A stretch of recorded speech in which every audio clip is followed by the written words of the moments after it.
suis Fanny Vion, cofondatrice de Tomo 4.0. Tomo 4.0 propose aux organisateurs d'événements des accessoires upcyclés et connectés à leur communauté. Comment fait-on ça? On va réinvestir des matières qui habillent les lieux des événements, donc les stades, les scènes, tout lieu accueillant un événement, donc pour quelque marque que ce soit, ou fédération ou artiste. Et ces créations vont intégrer une puce NFC qui va raconter l'histoire de la transformation, qui va porter l'engagement de l'organisateur, l'engagement RSE, mais également proposer à la communauté des expériences inédites.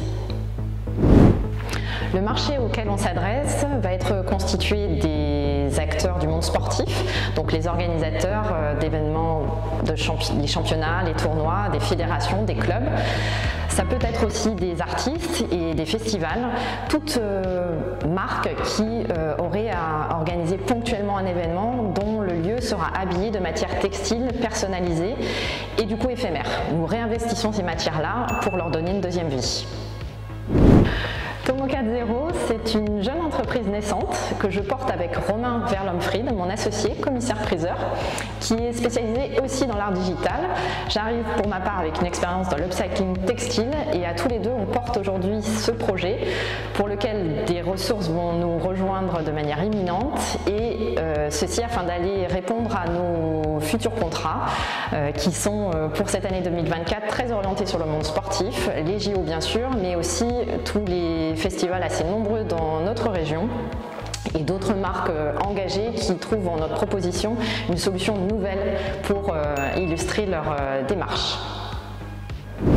Fanny, votre projet est original et innovant car il intègre à la fois des enjeux financiers, RSE et marketing pour fidéliser une communauté autour d'un objet qui raconte une histoire. En pratique, votre concept est un challenge car il n'y a pas de décisionnaire naturel aujourd'hui dans l'entreprise. C'est pourquoi notre premier conseil sera de ne pas sous-estimer les temps longs liés à la chaîne de décision et d'avoir un business plan qui tienne compte de cette inertie. Notre second conseil sera d'identifier le bon décisionnaire, c'est-à-dire la personne qui gère le budget, dont l'engagement est en cohérence avec votre produit. De façon intuitive, l'upcycling fait référence à un engagement environnemental qui concernerait plutôt la direction RSE. Mais la vraie force de votre produit, il nous semble, se situe au niveau marketing, car il apporte une solution innovante et différenciante qui permet de fédérer une communauté qui s'est elle-même déjà rassemblée autour d'un événement. C'est pourquoi une direction marketing aura un intérêt fort à contractualiser avec vous. Émilie, j'ai une question à vous poser. Nous sommes en train de lever des fonds pour Tomo 4.0.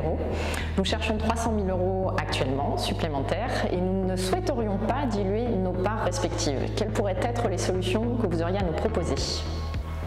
Fanny, vous avez besoin de lever des fonds pour développer votre application et créer ainsi la communauté Tomo. Je comprends que vous allez créer une société avec votre associé et que vous ne souhaitez pas pour le moment avoir d'autres actionnaires, notamment des investisseurs. Pour cela, vous devez vous orienter vers des financements que l'on appelle non dilutifs. Plusieurs options sont possibles pour vous. La première fait partie du bloc que l'on va appeler le bloc des prêts, avec les prêts bancaires traditionnels, mais aussi les prêts d'honneur, qui sont des prêts à des conditions avantageuses, telles que le taux zéro. On parle aussi de love money, c'est-à-dire des fonds que vous allez avoir de la part de vos proches, de vos amis, de votre famille, et enfin du financement participatif qui permet de faire appel à un grand nombre de contributeurs. À côté de ces prêts, vous avez des aides. Vous avez tout d'abord les subventions qui n'appellent pas de contrepartie en capital, mais aussi des aides spécifiques liées à l'innovation, des aides issues des collectivités territoriales comme la région ou la ville qui favorisent sur leur territoire l'innovation. Et enfin, vous avez des financements européens qui sont là aussi pour soutenir certains projets. Pour ces aides, vous pourrez jouer soit la carte de l'environnement, soit la carte tech. Votre expert comptable pourra vous orienter vers des contacts qualifiés pour vous éviter le jeu de piste.